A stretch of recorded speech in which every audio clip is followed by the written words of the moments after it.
ওই রঞ্জনকে বিয়েটা করবো?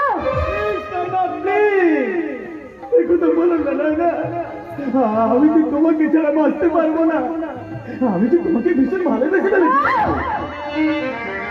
আমি তোমাকে এতটুকু ভালোবাসিনি।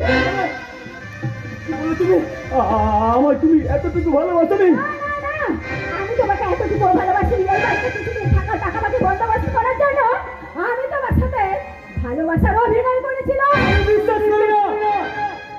কোনটা আসল আর কোনটা অভিনয় সেটা বোঝার ক্ষমতা আমার আছে। আমি পরিষ্কার বুঝতে পারছি তুমি আমায় মিথ্যে বলছো, কিন্তু কেন নয় না, কেন কি হয়েছে তোমার? আমায় খুলে বলো। এই তোমার হাত ধরে অনুরোধ করে বলছি। আমার হাত ধরে টানাটানি করবে না। আবার যদি আমার হাত ধরে টানাটানি করো তাহলে তোমার বাড়ির লোকেদের ডেকে ডেকে বলবো তুমি আমার ছিল তাহলে করেছো। তুমি কারণ একটা